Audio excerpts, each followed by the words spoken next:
So, I'm trying to find the way to practice my English, and in particular, practice using some words that will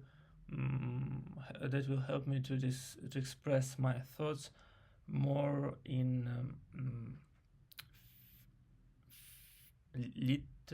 literal художественно, more in the literally manner, because now I can express any thought, but most of the time I need to express kind of difficult ideas with simple words, and that's not very interesting, and that's not what I want. I want to get as much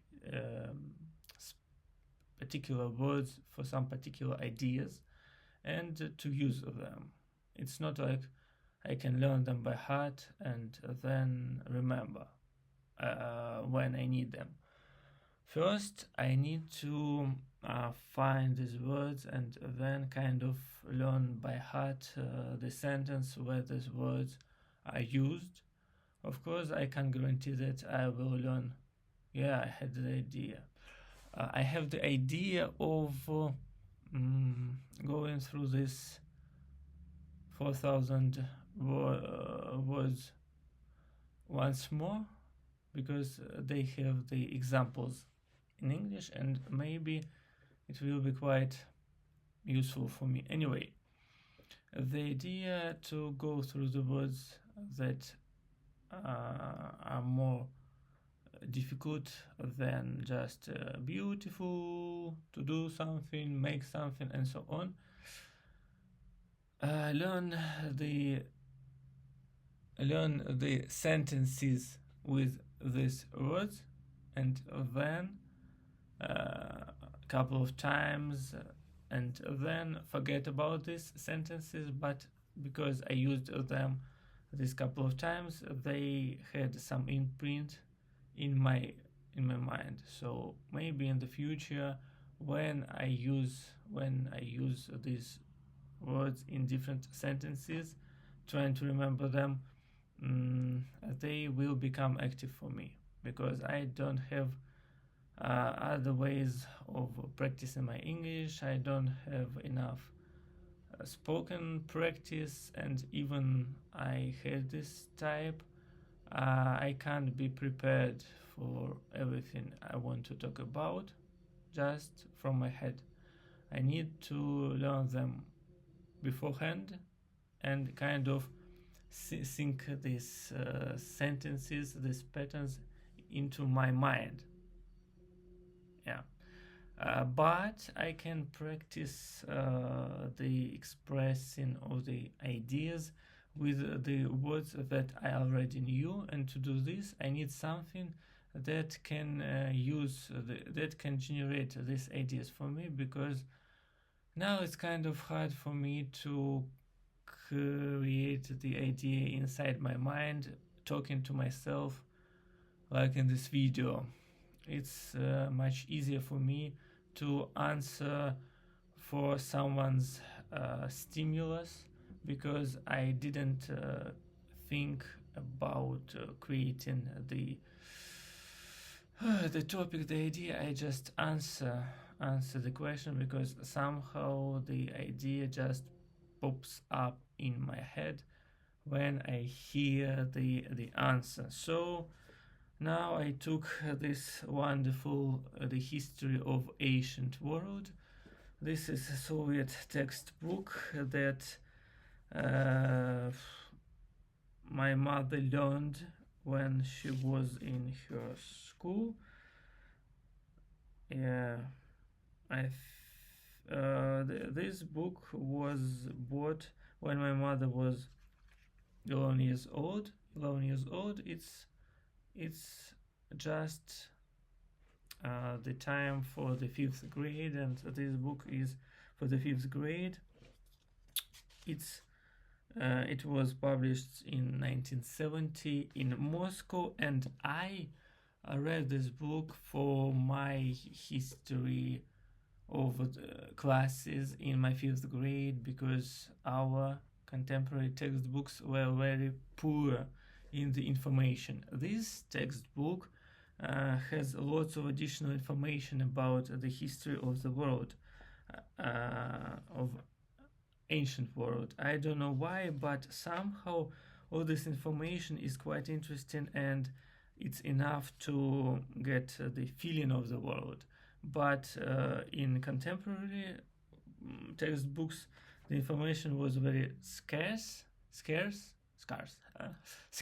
and I don't know, maybe the authors thought that the current children are very dull, full, and they can't understand or they can't learn all these ideas that were given in these Soviet textbooks.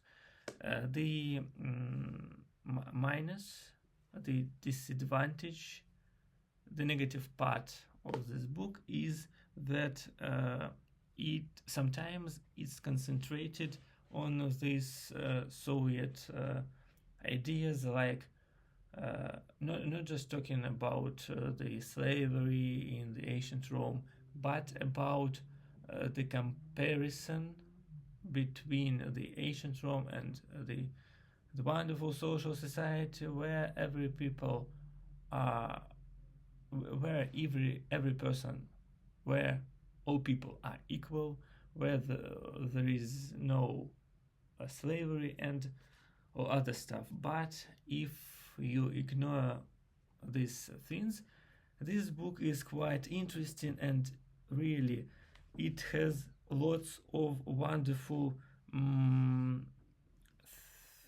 parts of information that are quite interesting, that kind of expand your knowledge about the world in general and about this ancient world in particular. Now I'm going to go through this textbook very quickly, and maybe I will see some pictures that are interesting for me, and these pictures may generate some thoughts in my mind. These pictures may give me some ideas to talk about for this particular video. Okay, I walked through this I don't know, the first society where when there were no any states, and people just lived in tribes. They fought against other people and against the animals to survive. And then the first ancient civilizations of the East appears, like ancient Egypt. I like ancient Egypt. It's very artificial civilization, because we don't know anything about it except from its pictures and other stuff, and it sounds very artificial. It's more like fairy tales, like the stories in Tolkien, than the real societies and empires. And I liked this stuff more than the newest history about Napoleon and other stuff, when the history was close to us, and it was more about politics than this interesting stuff, like there were pharaohs, and they built the pyramids for them to be buried in them, and all the slaves in the ancient Egypt worked hard to build these pyramids. There were no, as we can read in these textbooks, there were no technologies to build these pyramids. So somehow the these blocks of stone were cut out of the, I don't know, out of the mountains, far away from the place where the pyramids were built. And then all these slaves pulled these blocks of stones across the desert to the place where they created pyramids. Yeah, that was very interesting by itself, but then I have found out some interesting facts like alternative history and the theory of aliens that helped to build the pyramids, and that's where the fun begins. The theory of aliens is very funny because these scientists, UFO scientists, describes the process of building pyramids by using aliens technologies, something like anti-gravity forces, when the aliens used all this stuff to put all these blocks quickly and create pyramids. But there are some very interesting facts about the pyramids then that we can get from this alien and alternative history stuff, and these facts are true, but they are not mentioned in the history books for children because they will be too informative for children. But as adults, we are not interested in pyramids and ancient history, so these facts are kind of missed from our attention. But if you read these alternative history books, you can find these small facts as the foundation for the theories of these authors. And maybe the theories are quite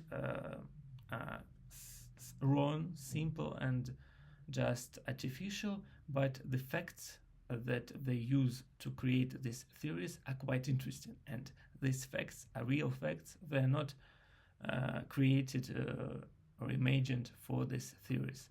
So one of the facts that I learned is that the pyramids were not always of this kind of steps form. Like we can see now the pyramids consists of these blocks, and sometimes people can climb these blocks and reach the top of the pyramid. But when the pyramids were built, the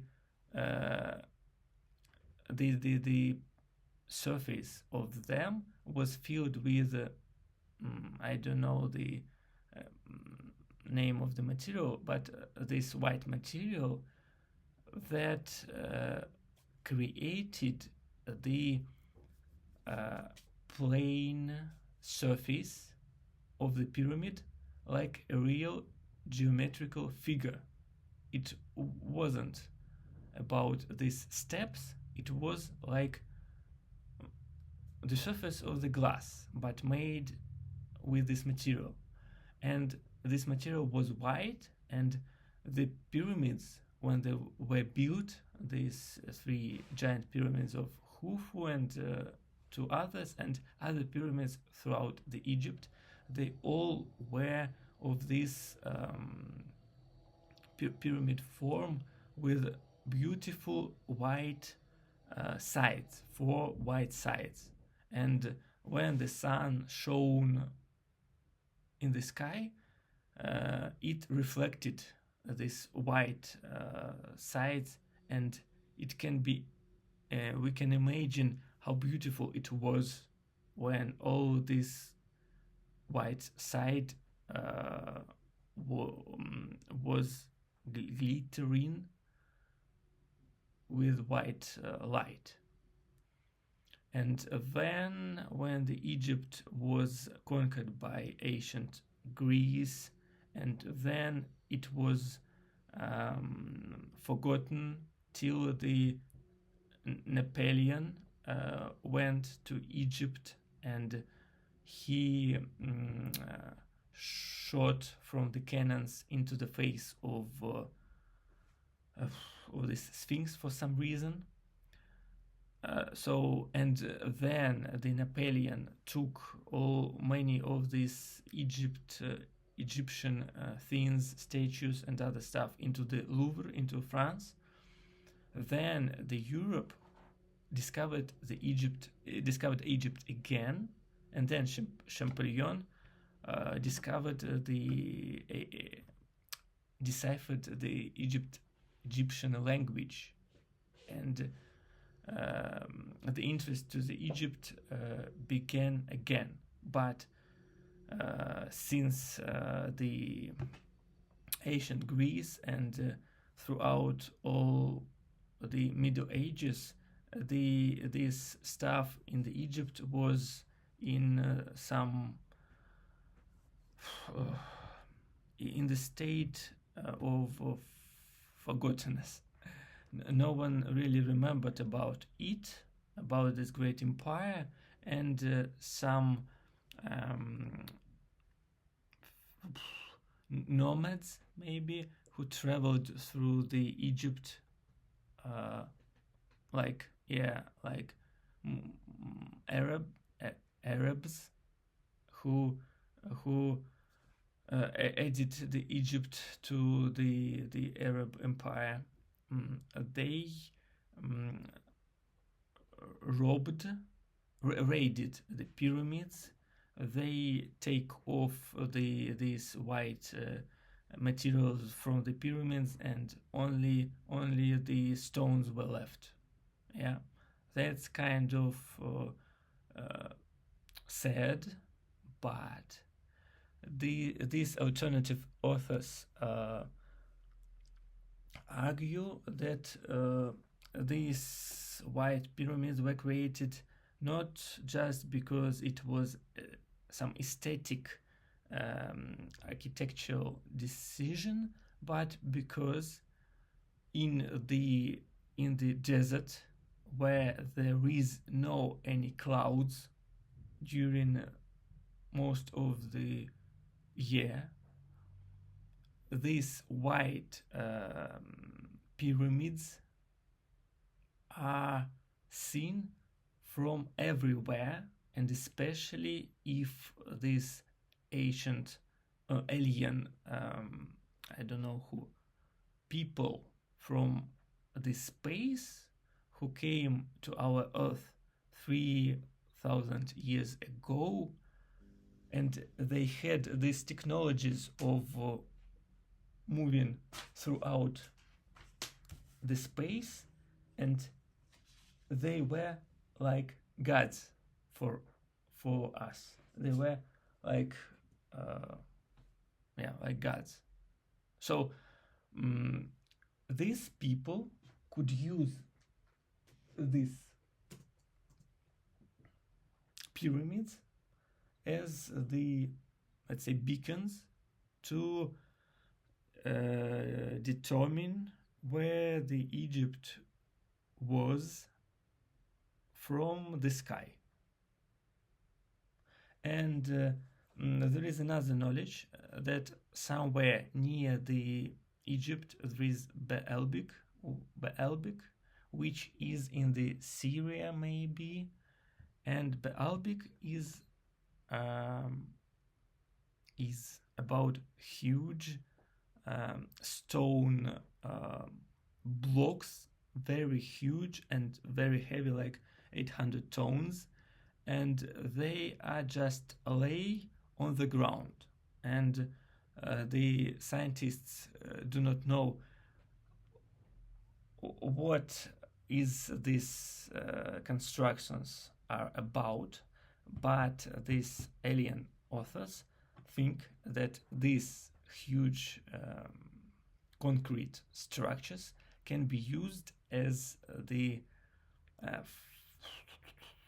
foundation, as the place to put the rockets, and then these rockets can start from these concrete blocks, not just from the ground, but from these concrete blocks. It's like, you know, Cape Canaveral or Baikonur, but for the aliens when they came to Earth in this period of time.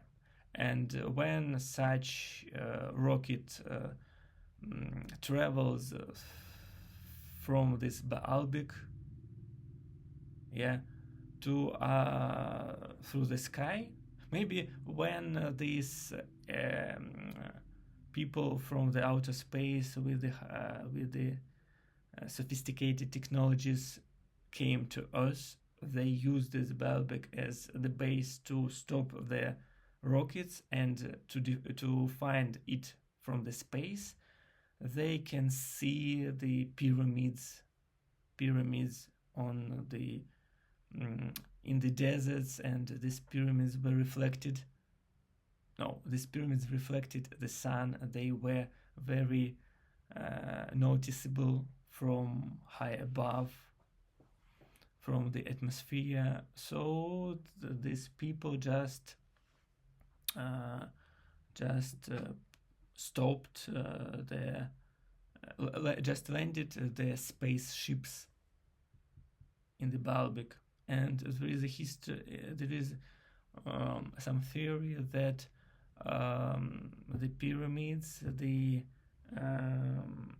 this Sphinx, and the Baalbek, they are situated on something like 38 latitude. The point that they all situated on one line. It's not the simple coincidence. It's like the line that shows where the landed place is, if you see this beacon, which is the Great Pyramids. This is very interesting story. It's very beautiful story. Yeah. Okay. And even if all the stuff is fake or just the results of the imagination, to think that ancient people created all that stuff, all the technology, all these buildings in Baalbek and these beautiful pyramids, it's very interesting. It's not like this boring school history about pyramids, that all the slaves built the pyramids and then the pharaohs were buried in them. It's about all this cool stuff. Yeah, that's really cool. It's really funny. The other theory, which is from the alternative history, is that the pyramids were built not from this blocks of stones, as we are taught at school, but these blocks are made from concrete. The concrete, the technology to build which, the technology of building which appeared only in the 16th century. So this Nosovsky, in his alternative history, says that pyramids were built in this 16th century with this technology of using concrete. Another alternative is that ancient people somehow knew this technology and they built these pyramids. The advantage of this concrete is they didn't need to pull the stone block the whole way from somewhere from the mountains across the desert to the place where they built the pyramids. They could just made some mold from the wood and then pour the concrete when it was as liquid into this mold, and then wait till the whole block would become solid, and then they used it just in place to build the pyramid. This is not possible through the historical point of view because there were no real discoveries of concrete after the Egypt and throughout the Egypt in general. So this theory of using concrete to create pyramids supports the alien history theory, that these aliens came to Earth, they used these modern technologies, they created these pyramids, these Baalbek constructions from the simple concrete, and they used it as the space drome, the place to land the spaceships. This is quite interesting. And the fact that pyramids are made from the concrete is kind of known fact. We can find information about it in Wikipedia on the internet. It's not like his theories of some imaginary theories. These facts are known by scientists, but they are kind of silenced because these facts, because there is no logical explanation how the ancient Egyptians knew this technology and then they have forgotten it, or that they never used this technology to build their own buildings, just to build these huge pyramids. But anyway, these facts are quite interesting and they create something mysterious about the world itself, about the tedious facts that we know about from school. So if it's not true, then if all these facts were not proved by the science, but were not just popularized, then these facts must be created because they're so cool. They show that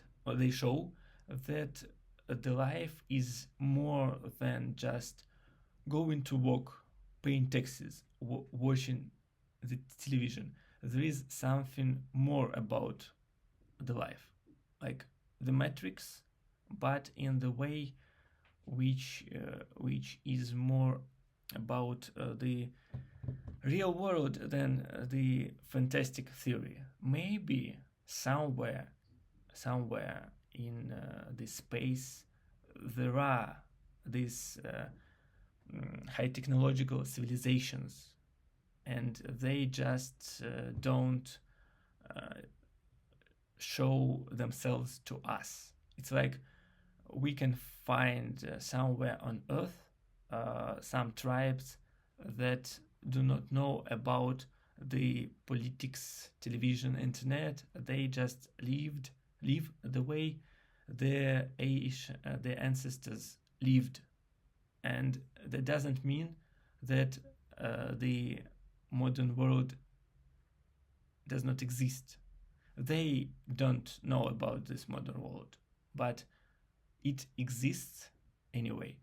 Maybe somewhere in the universe there are technologies that allows people to move from one star to another in the speed during the time we move from one country to another, like by the planes. But somehow we are on this isolated island, and we don't know about all these technologies that exists, the space internet, the space politics and other stuff. But anyway, all these theories make the life worth living, just interesting, more interesting than we can watch it on TV. That's it for now.